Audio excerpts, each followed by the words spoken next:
You're listening to the Salty Sex Cast with Mariah and friends.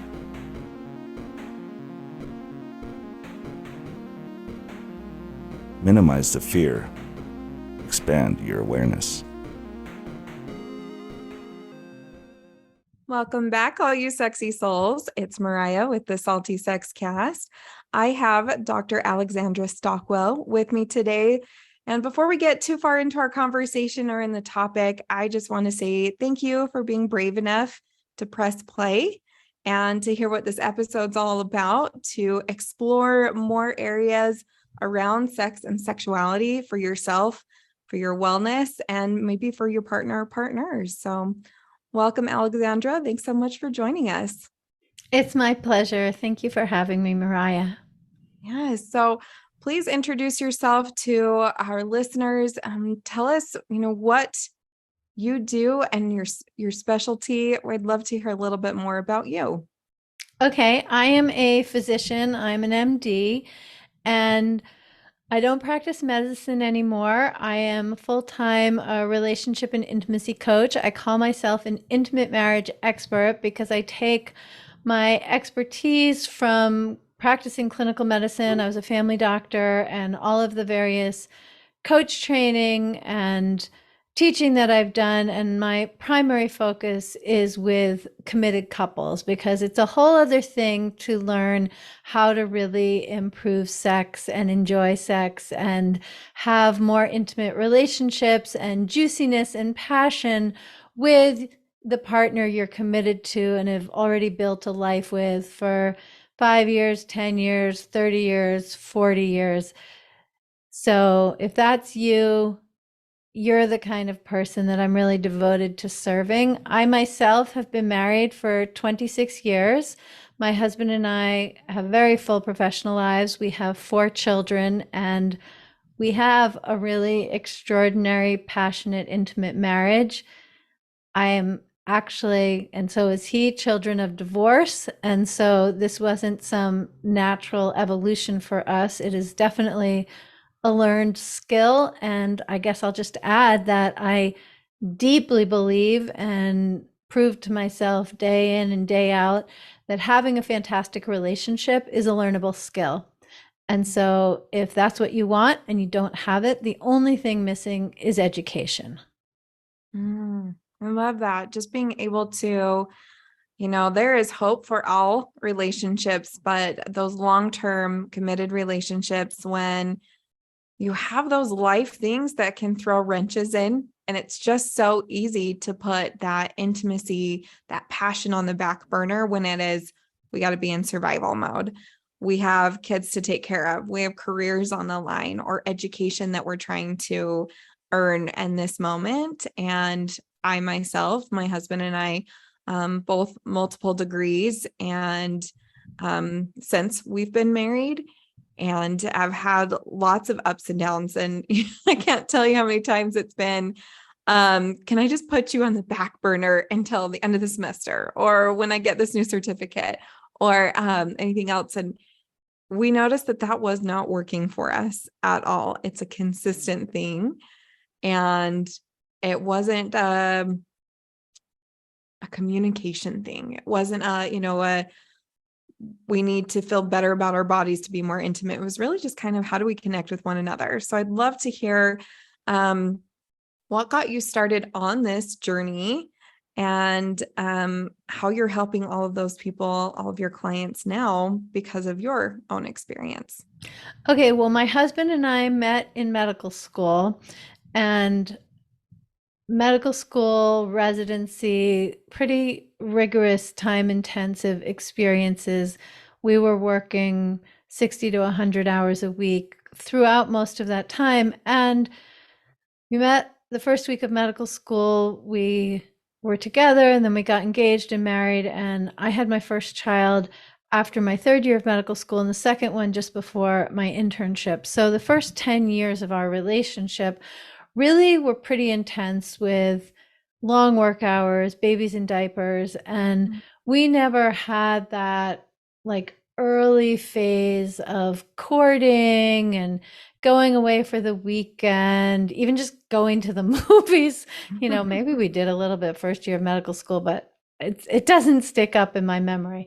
So the point is that each of us just assumed that once we had more time, then things would be really delicious for us and erotically gratifying. And it's not that the sex we were having was bad, it just wasn't frequent. And mostly I was clear that while I was having orgasms, it wasn't like the poets describe, where afterwards there was this sense of communion and connection. Like, sex was fine, but it didn't further our relationship. It felt like more of a fun ancillary activity rather than central or explicitly nourishing.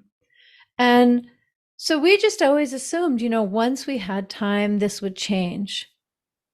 But now I say often to couples, it's not more time that you need. Yes, you do need some time. That is correct.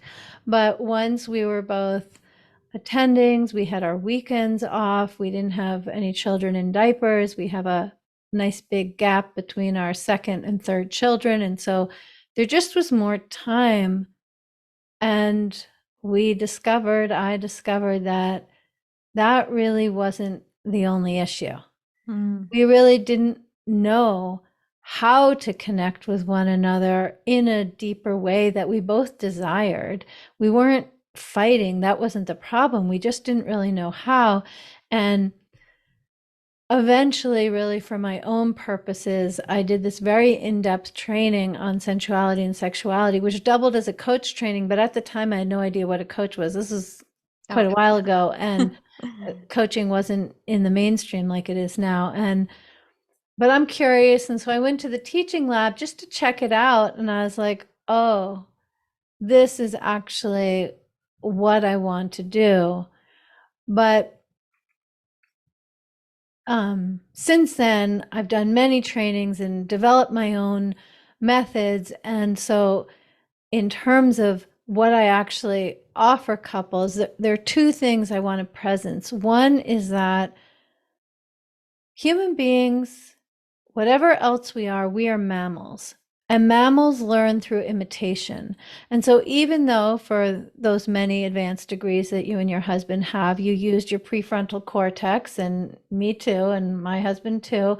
And when it comes to learning calculus or spelling, we definitely need our prefrontal cortexes, our conscious minds.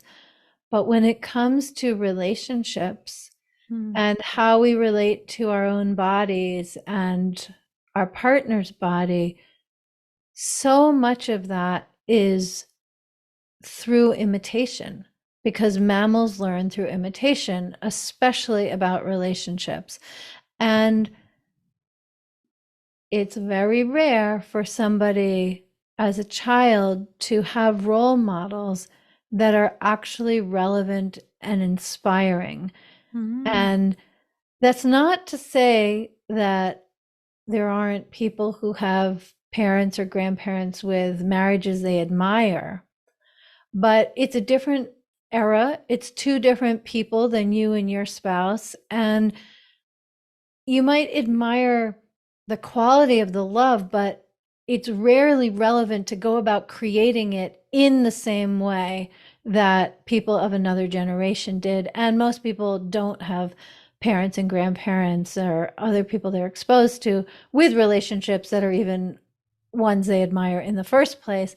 And when I started coaching, I used to ask couples, like, what inspires you? What's a relationship that really you'd like to emulate in part? It could be celebrities, from movies, from books, like anyone you know personally. And couples routinely were just kind of quizzical and uncertain. And so I stopped asking, but I found that incredibly revealing. And so this gets back to what I said earlier about having a fantastic relationship is a learnable skill. And the real problem is that we don't have education, because the education we need doesn't come when we need it, as we need it through modeling. And so then we're left with porn or some kind of superficial teaching in a religious context, even though it's not supposed to be superficial, it actually often is, or rom-coms. Like, we just don't have reliable sources. So, like, that's really the most important thing to know first. If you don't have a fantastic relationship and a gratifying sex life, that's just because you're a member of our culture. There's nothing inherently wrong with you and nothing inherently impossible for you to experience. So I have more to say, but I'll stop there for a second. I mean, it's just really wonderful to hear a very validating thing. Most folks do want a healthy relationship, but have no clue what it even would look like, or how do I have that passion with my spouse that isn't the surface level that I've picked up from movies, or even what maybe like other friends couples show. We know that that's not the same behind doors. That's No, sometimes it is usually not. just out on the streets. It's very, very different. Even my own parents, looking at theirs, never really seeing them disagree and make up or anything. Maybe some embraces, but it was rare occasion. So you only see them in this tag team type environment. Dad's, over here doing laundry, mom's getting dinner ready. And that's kind of the only time you really see them together. So even that model of a relationship, the tiny wedge of that whole pie. And so it's really good to hear and just validate that it is so difficult to who do we find this information from? Yes, and actually you said something that reminds me of an extremely pivotal moment on my journey, which actually was before I did my training, where I realized, so we have 4 children and we have dinner together, and I sit on one end of the table, my husband at the other, and it just occurred to me that either I ignored him, not in a way that was rude. I'm not talking about a cold shoulder. It's just that he didn't need my attention. The kids did. And I was, making sure the food was served and, people are chewing with their mouth closed, whatever. That, so it wasn't that I don't mean that as a coldness, but just, I would just ignore him because he was fine on his own. He didn't need me. So that was one mode I had. And then the other mode was just to look at him gratefully as a wonderful co-parent. What you said about your parents tag teaming made me think of it. And the thing is, this moment that I'm sharing was after we had gotten to where the sex we were having was on a very good trajectory. And I mean, I had so much yet to learn, but I felt like, okay, we're in the right direction. We're in the right ballpark, in the right country.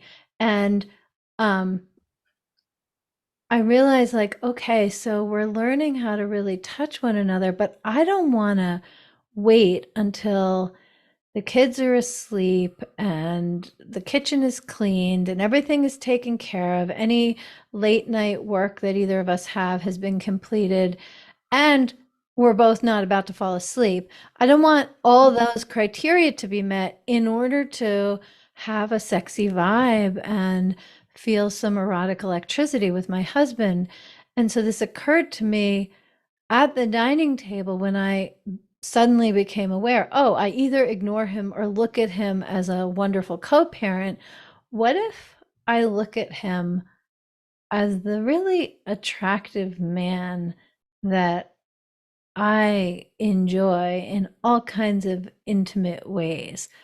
What if I see him that way?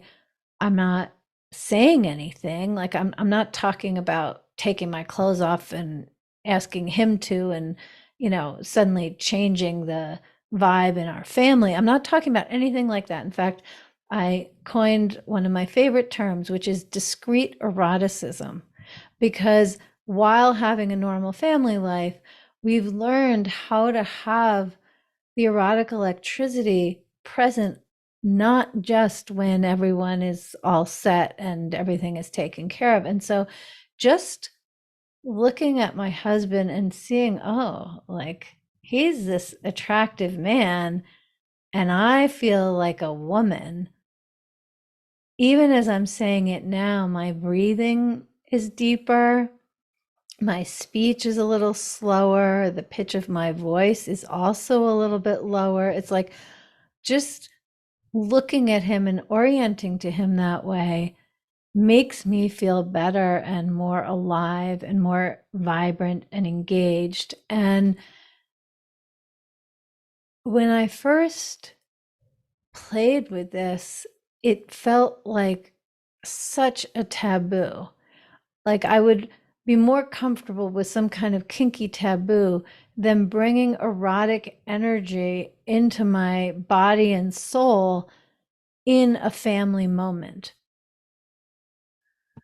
But to my surprise, just total surprise and delight, actually, my children were calmer and happier. And I realized, oh, this actually settles them when I am in the moment and feeling sexually responsive in this discreet way. Mm-hmm. And I noticed my husband like looking at me and asking me questions. And I didn't tell him this is all research. I mean, anecdotal research, but all research. If someone had said, hey, what are you doing? I wouldn't have admitted it the first time that I did this. But it really was the beginning of a whole way of being with one another that feels sexual, that probably isn't really perceived by anyone besides him and me, other than that we're happy with one another. And it means that when I'm cooking, he will sometimes brush his finger on the back of my neck in a way that just feels so delicious. Or when he's leaving for work, I work from home now and he goes to work, like that kiss goodbye, that's a real kiss. That's not just a little bye, honey, and he's already out the door. Like there's a way in which bringing the erotic into the everyday has enhanced all of life profoundly. Wow. I love that discrete image. And, again, even if someone maybe, adult children start picking up and they're like, I know what's up, mom and dad. Right. Well, it's not in my case, aggressive. I wrote about this in my book. Oh, so I my love it. my older kids who've read my book, Uncompromising Intimacy, they're like, I know what's happening. They're like, now I know. Oh, mom's giving dad the look. But it's, permission for them to do that with their partner. And it's not passing a line. It's not being aggressive. It's not saying, you guys have to just accept it because that's what mom and dad, we love each other. It was more of, we get to experience each other in a fuller moment than these, just like you were saying, that quick transactional, kiss, peck on the lips, goodbye. And it really is just a transactional thing. It's not this intimate moment, even, as fleeting as a quick kiss could be. We've had some that like a spark and others that you're just like, hey, bye. So there is a difference. I'm sure not too many people could pick up on those nuances, but a couple who has shared more with themselves with that one person than probably anyone else, you can pick up on those discrete differences. You absolutely can. And the way that I really think about this, it's reflected in my book, which is called Uncompromising Intimacy. And the thing that I want to say is that really throughout the Western world for sure, and maybe the whole world, far and away, the most common marriage relationship advice that is given is that you need to compromise. You need to be good at compromise. You need to learn to compromise. Compromise is what like the bedrock of a happy marriage. And that is just completely, completely wrong. If you want a bland, pleasant companionship, Mhm. compromise is absolutely the recipe. That's It a will, business transaction. well, it can be a little bit more fun than that. Yes, it's a business transaction, but you know, with a little bit of fondness to it. You Yeah. know, there's a security to that comfort, Mhm. but it definitely creates what I describe as the conflict-free, passion-free relationship. And if Mm. what you want is passion and some spiciness and real erotic connection and a feeling of intimacy in your relationship, then being uncompromising is the way to go. But by uncompromising, I don't mean that you always get your own way, that you become some kind of dominating bully. It's more that when we compromise, we are withholding or ignoring and denying our desires, our internal experience, our challenges, our dreams, what really is happening inside. And we don't say it because we think it will be more comfortable for our partner if we don't. Mhm. And when I'm talking about being uncompromising, I'm talking about learning to bring all of who you are in such a way that your partner can hear it, which of course is a learnable skill. But when you walk home or you walk into your bedroom, you don't want to have to drop off essential parts of your soul. You want to be able to bring all of who you are. And when you do, then that really is the recipe, or the requirement anyway, for passion in the context of a long lasting relationship. And I can't say enough how good people in what looks like good marriages, how much they just habituate to compromise. Like if your husband and your kids love Italian food, but you have a craving for Thai. Mm. When was the last time you said you wanted Thai food? Maybe you're okay with the Italian, but that over time becomes a form of compromise. And when I coach women who've been married a long time, there are many when I say, well, what do you want? Whether it's how they want to be spoken to, how they want to be touched in the bedroom, what kind of vacation they want to go on, how they want to choose the art for their living room. Like it can be anything, but what do you want? It's so common for a woman to say, well, it would be best for us if, or I know my husband would like, or what I should do. Yes, but what do you Mm. want? It's almost that unsaid, unheard compromise. In my mind, I convinced myself it's not a big deal. Oh, tonight, um, I wasn't serviced and I didn't get off. I didn't get a climax. Oh well, it's just one night. And but it slowly starts setting a precedence. And then it really does chip away at, well, now I can't bring it up if I want it because it's going to be a change or a shock to our typical system. And instead of me just kind of bringing it up, like, oh, next time I would love to be able to get off. Okay. And then, be able to still enjoy that night and not have to worry about it. The compromise wouldn't be, well, next time I have to, and you're not going to tell me anything about it. It's more of just that not allowing yourself to convince that it's unimportant or it's just that small minor thing. It's kind of what I'm hearing is that silent compromise. Yes, yes, for sure. So if you compromise enough, you just get in the habit of it and don't really notice it anymore. Mm-hmm. Or you can compromise and be okay with it, but then resentment builds and it comes out in other ways.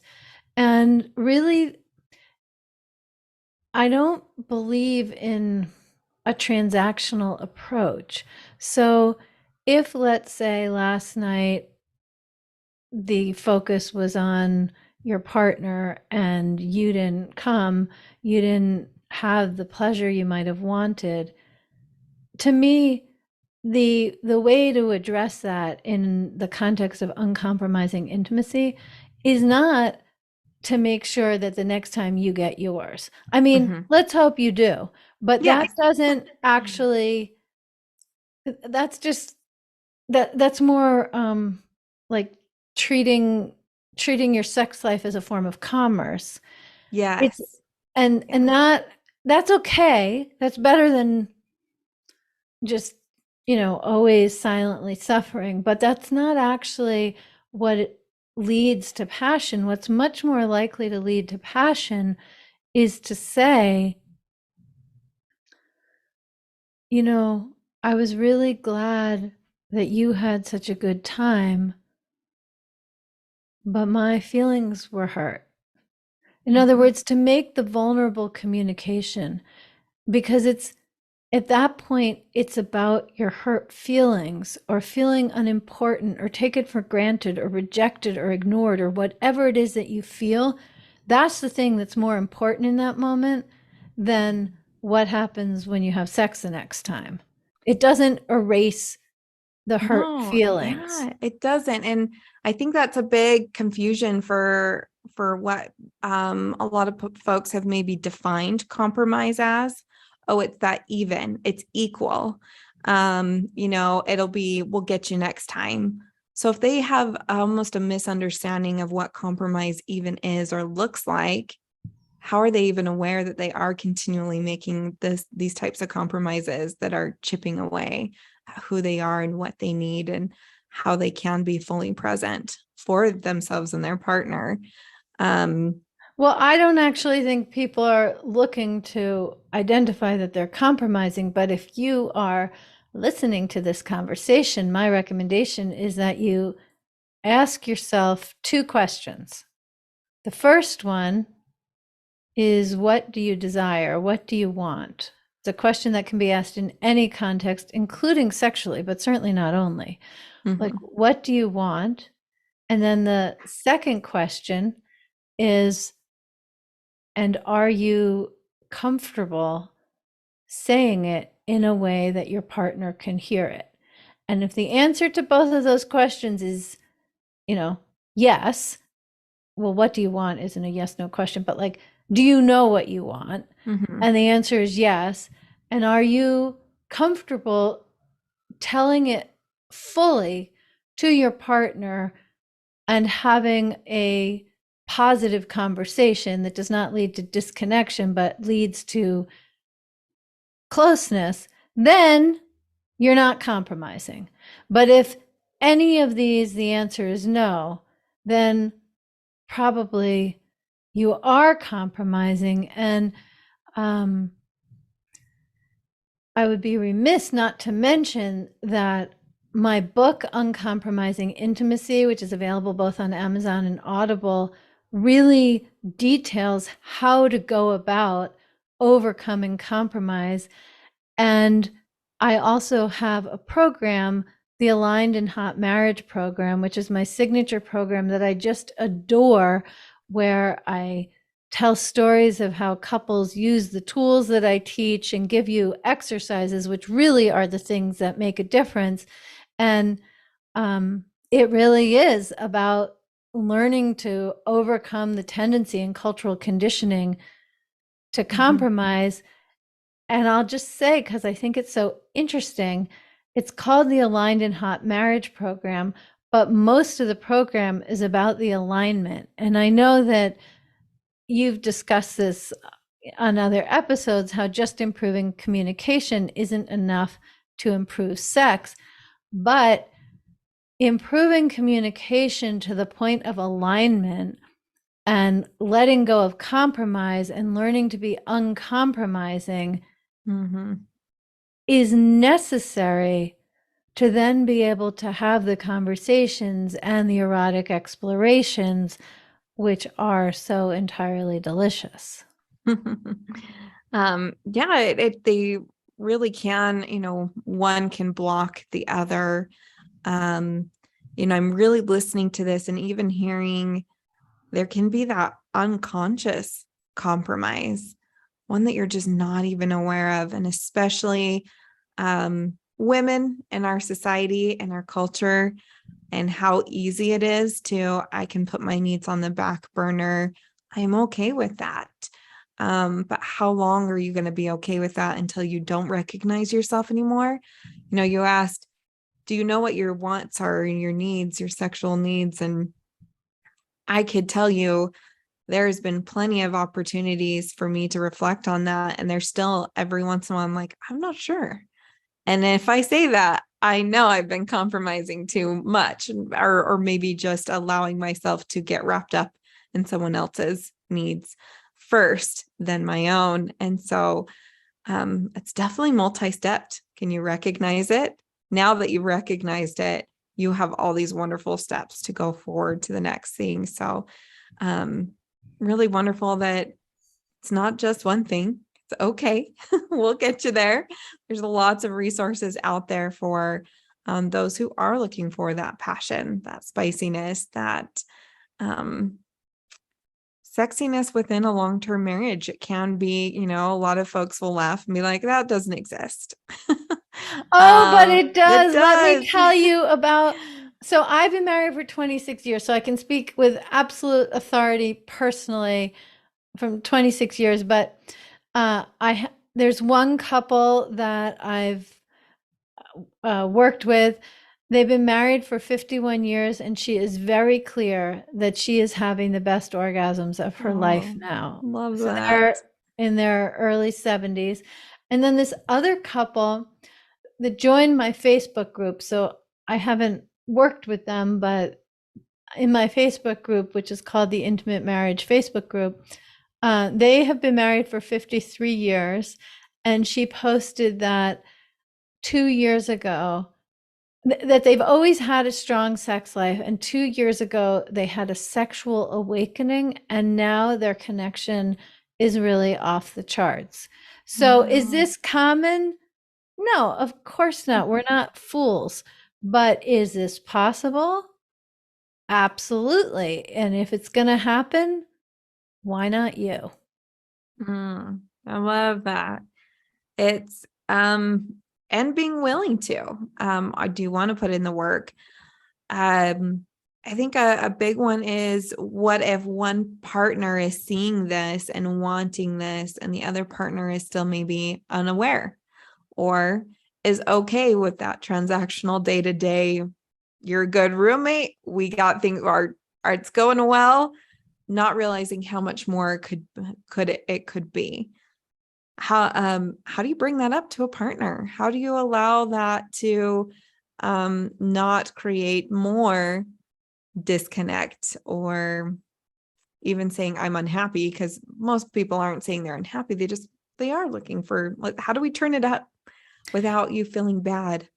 Yeah. So in every complaint is hidden a desire, and we often have more access to our complaints. So your job, if you're the one who wants to change things, is to clarify your complaints and then look for the desires, because the thing that really won't work is blaming your partner for what isn't working for you. So the way that I recommend people start such a conversation is to first say, hey, I'd like to discuss something with you. Are you available to hear it? Because you want opt-in.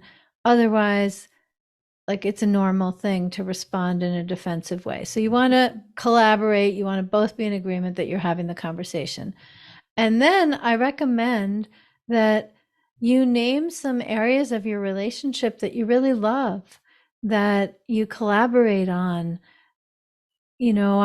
I love so much how we have coordinated and really stood by one another parenting our children. Or I love this home, it is amazing to live here with you, or whatever it is. If if you're in a relationship of the kind we're talking about, there are some parts of your relationship which are unequivocally going well. And so you can start with that, like acknowledge the goodness you and your partner have, and then say, and I was wondering about putting attention on our intimate life so it is as good as how we both feel about our parenting or whatever it is that, in other words, start with something that you both can enjoy and celebrate. Even if in this moment it seems less important than your intimate life, don't let that distract you. Just acknowledge maybe they're really good at taking care of their car. I love the way that you caress your car when you're cleaning it. You are so amazing when you do that. I wonder about bringing some of that energy to up level our intimate life. Anyway, you get the idea. It's going to be very individual for the particular couple and the culture of their marriage. Yes. Not the whole, you love your car more than me. No, that's not what I'm saying. Those are going to be the ones that are going to pull you far, far away from this conversation. You might be having that internal thought, and that could be what triggers, that complaint. So within the desire, or within that complaint is the desire of, I'd love for you to bring that energy. Yeah, but even to start with, yeah, I've never used the example of the car, but here we are, to be like, I've fallen in love with you again, seeing how devoted you are and how much you've learned about how to take care of your car. I wonder what would happen if we both brought that kind of energy to how we touch one another. Like it needs to be something that feels good to hear and inspiring and non-confrontational, no blame, no judgment, but more of an invitation. Like, let's hack what's working.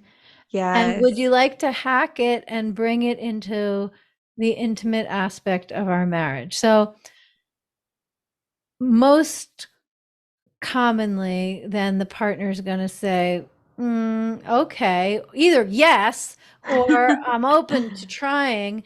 And then I recommend, if this is a new conversation and you have the concern that bringing this up is going to lead to more disconnection, then I recommend that that might actually be enough for that moment, or you can keep going and just share some things that you've enjoyed. If there are times that you had sex 10 years ago and they're memorable, refer to that. If there are particular positions that you enjoy, if you can't think of anything that happens in your bedroom, then maybe the way that you hold hands on the couch while watching a movie, like just pick something that you both experience that you can tell your spouse you enjoy. And if that's a big deal, that's actually enough for the first time. You don't need to go into what you want to change until you have a version of this conversation another time. You want it to feel good. You want it to be affirming and establish the admiration and love before you get into, and I wonder about doing this differently in this way. And just a beautiful way to model bringing something up that really is not inviting defensiveness. I mean, it's hard to fight that comment when someone's almost giving you, or giving you a compliment. You're like, oh, you noticed me. You saw me right there. You were being appreciative, validating my love or enjoyment or hobby, whatever it is. It's just really, really neat to hear that. And just like you said, if maybe your communication pattern isn't usually like that, just slowly into, and then pumping that up into then a request. First, just a statement. I'm seeing a little bit of that patterned off of the nonviolent communication theory, where it's just bringing in a statement, and then making a request. But at the very first, you're just kind of bringing in, I'm observing this and I appreciate that observation. That's really neat. So it's a communication pattern. Many of us are probably unaware or haven't intentionally practiced, but like you said, it's a learned behavior. You can learn these ways to bring this up. You can learn to look at your partner in those appreciative ways. Then the conversation's so much easier. Then all you see is the good stuff, and the little stuff is maybe quieter, or the negative stuff is quieter, and you can build upon more of that positive. Absolutely love just imagining how that would continue to build for others. Right, because the other thing that I'm thinking of when sharing these recommendations is like a conversation you would have with a child where it's time for the sex conversation. I'm putting that in air quotes. People often think of it that way, but that's not what it is. I mean, ideally, it's sex conversations. Like you just want to open it up and establish you're available for dialogue as things arise. Any kind of conversation about sex, really in any context, with your partner or with your child, it's not a one and done activity. It's an ongoing dialogue as needed. And so I'm saying that because we can easily, whether we received it or not, whether we've given it to our children or not, we can see how that would be the case with children. And it's also the case with a spouse when we're bringing up desires and new orientations within intimacy. Love that. I mean, we've been on a really great journey of exploring kind of the different sides of the spectrum of, if you have really, really wanted to turn it up, here it is. Here's how to really start those conversations if they're brand new and in infancy, to maybe we're getting into this and this is now more of a habit. What if somebody is in a committed long-term relationship right now, and they're like, you know what, we've been tapping into this, but we're afraid it's just going to be, those ups and downs, like what we're probably expecting because life gets in the way. What advice could you give someone who's maybe on the up and up with their sexual relationship with their spouse or long-term partner? How do they keep it up? How do they maintain that? That's such a beautifully asked question. So there are a few things. One is that for someone in that context, I'm a big fan of scheduled intimacy. And the reason, if you're in one of the other categories that Mariah described, then just forget about what I'm saying. But if you're already comfortable enough, it's like anything that's important to us, we schedule it. We schedule going to the gym, we schedule homework, like whatever, we schedule our podcast interviews. And there's a way in which we do our intimate sex life a disservice if we just leave it essentially to chance. So that's one thing that I would say. Another thing that I would say that really contributes to ongoing passion is to always have an explicit focus with your spouse, which could be related to sex or not necessarily. But there's a way in which ongoing growth, learning, expansion, and integrating new aspects and new experiences absolutely contributes to marital passion.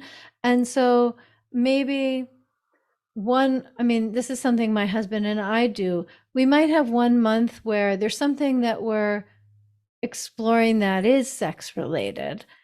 And then there might be another month where we're exploring making sure we get to bed on time, because that's something that I in particular still need attention on. It does not happen naturally. Maybe we're focused on something related to our children or fitness or having fun. We've definitely had phases where like our focus is having fun. And that could mean fun together and choosing particularly fun things to do on date nights. It could be actually doing something separate while we are recording this. Actually, my husband is folk dancing, something he has loved doing since he performed in college. And I don't really know how to folk dance. I have other things that I love to do, but there's a way in which it's still bonding and connecting if that's our focus this month. So either monthly or quarterly to actually essentially decide what's the vision, what is the playground for our marriage for the next phase. That itself adds juice and allows the intimacy and the bond you share to be more central and less something to do after everything else is attended to. I care enough. I want to invest. Exactly. I want to intentionally put energy and time into us, you, me, and what we can build together. That is so amazing to have someone committed to that and wanting to bring you along, or you wanting to bring that your favorite person in this world along with that adventure. So, really love to just hear that. And again, no matter what level, wherever you're at in the spectrum with your relationship, there can always be something that you can fuel it. And it's not, you have to wait till I get here, or that's for somebody in a different type of relationship. There's always something we can be working on intentionally, and not because it's not good, but because we always want to make it better. I will put that energy out there for everyone. Absolutely. Well, Alexandra, where can anyone find you, your information, your books, your podcast, all of that? AlexandraStockwell.com. You can download the first chapter of my book for free. You can find a link to purchase my book. You can find the Intimate Marriage Podcast, my podcast where I do solo episodes and I interview couples with fabulous relationships, which would make sense in the context of this conversation. I want people to go behind closed doors and hear what makes a particular relationship be wonderful. I have a program for women focused on desires and learning to know what you desire and how to convey that.